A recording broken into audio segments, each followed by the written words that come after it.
Hey, everybody.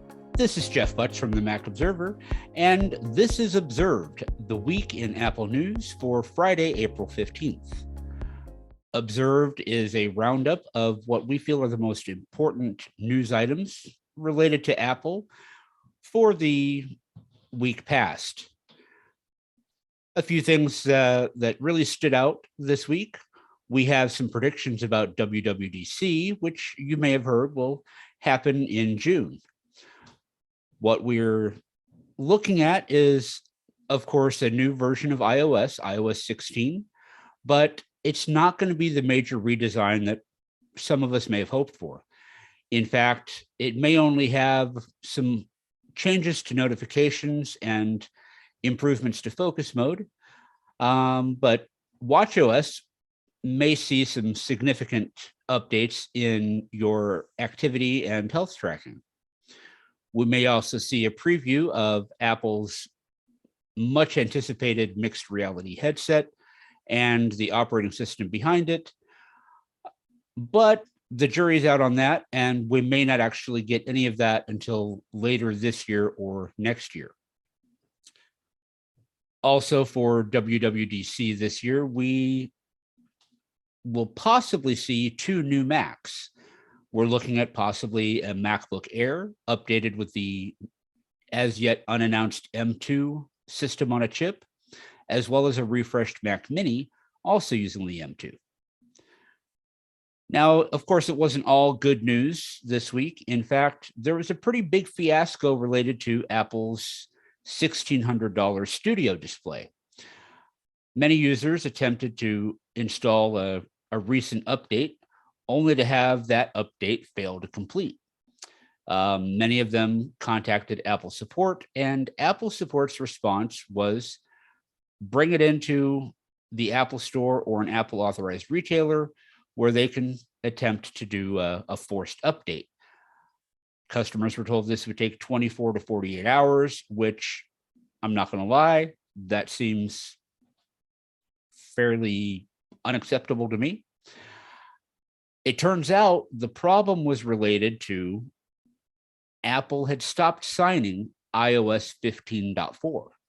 Now, as you might know, the Studio display has an Apple silicon chip inside and runs its own version of iOS. The firmware update was iOS 15.4, and because it was no longer being signed, it wouldn't install. Apple did eventually begin signing 15.4 again, but only for the Studio display. And from what we've heard, it's resolved all of those problems and people are able to update their Studio displays again. Haven't heard anything yet on whether the new update resolves the webcam issues or any of the other problems that people were experiencing with the Studio display, but we'll definitely be keeping an eye on that. Talking about Apple support personnel, our own Nick had an experience with the Genius Bar recently. He had just acquired a 2018 MacBook Pro and was running into problems with certain keys sticking or repeating or just not working at all when he wanted them to.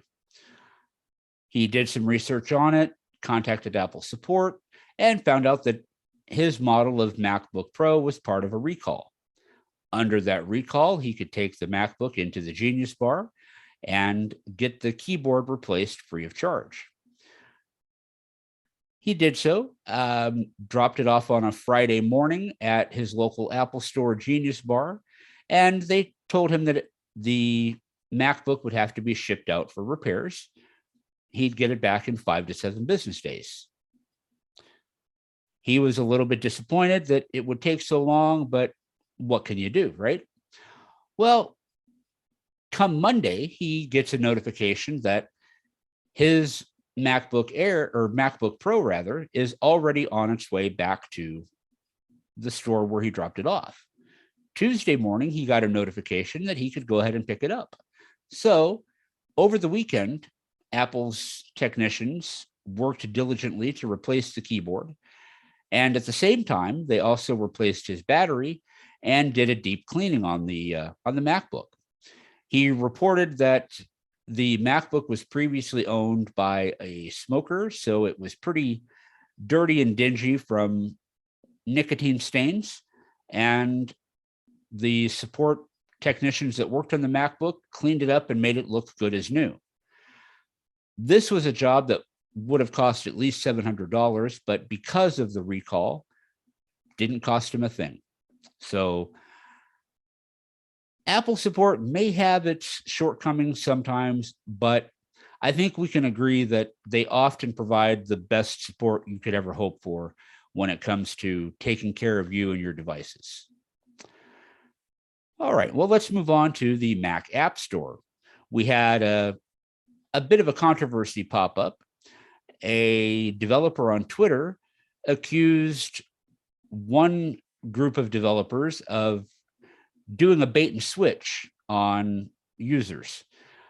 Basically, they had a number of apps, such as a calendar app that interfaced with Google's Calendar, that were listed as free in the Mac App Store, but when you downloaded the app to your Mac, you couldn't do anything with it. Before you could actually use the app, you had to pay for a license. Now, there's nothing wrong with this, according to the Mac App Store guidelines. It doesn't break any rules, but it is kind of a sketchy way to handle it, in a lot of people's opinions, including ours. And this developer suffered a lot of backlash over it. They received a number of one-star reviews because of people downloading this app and not being able to do anything with it.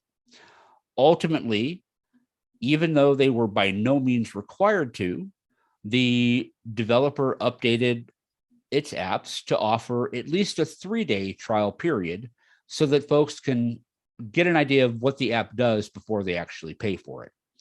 Now, the developer, the CEO of the company that developed these apps, reached out to Mac Observer and told us that they never meant to abuse or take advantage of any of the users of the Mac App Store.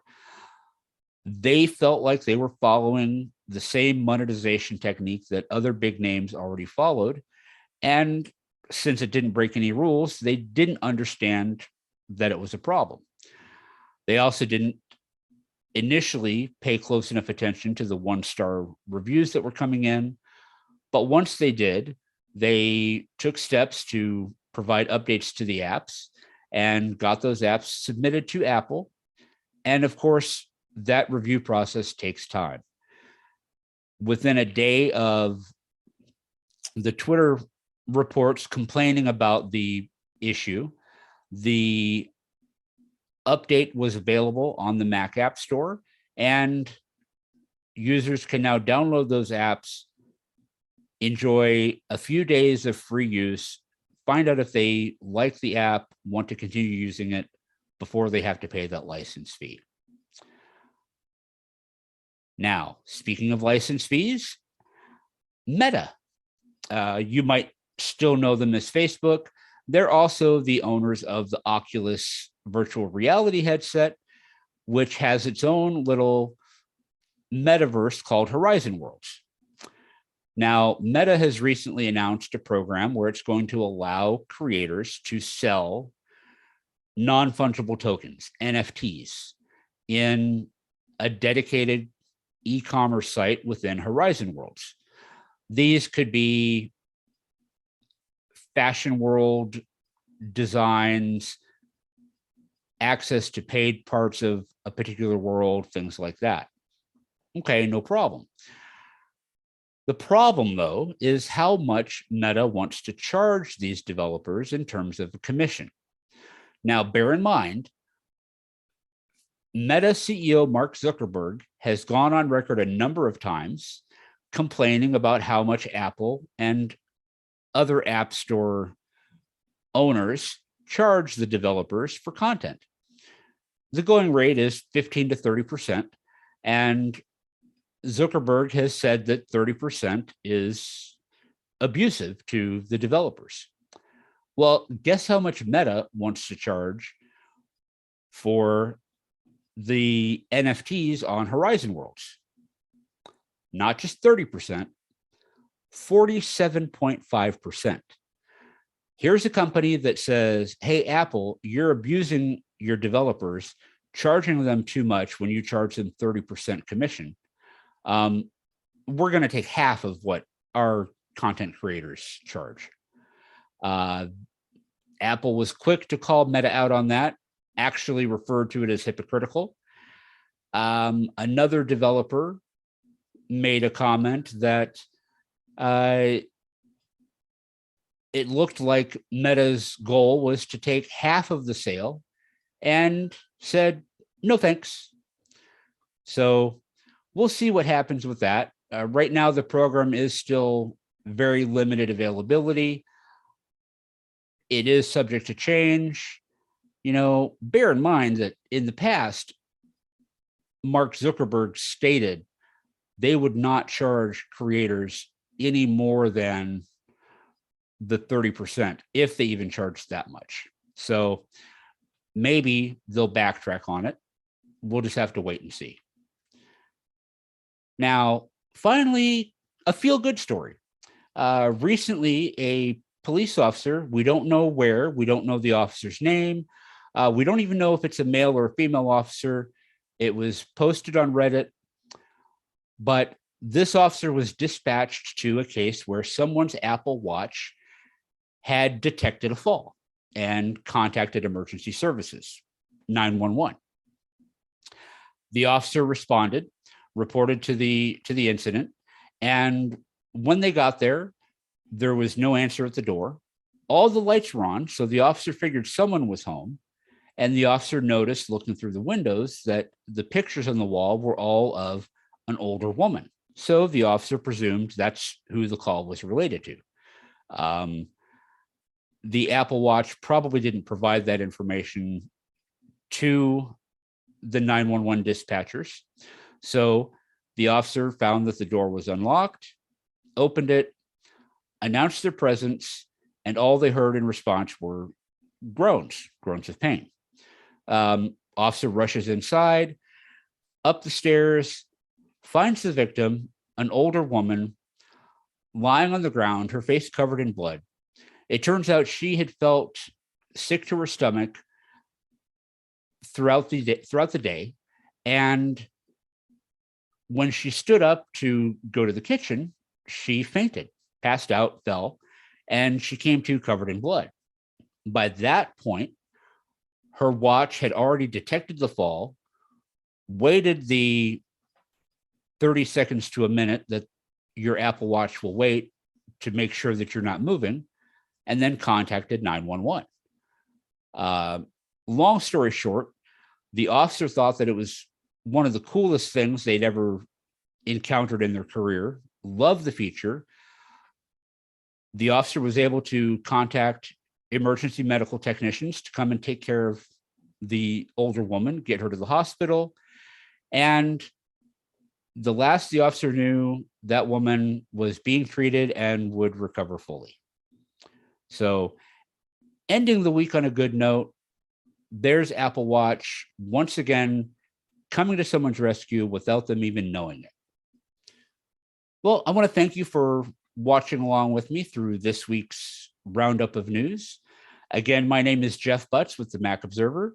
And if you like this video, make sure you subscribe to our channel, click that like button, and click on the little bell icon to get a notification whenever we post a new video. Until then, have a wonderful day.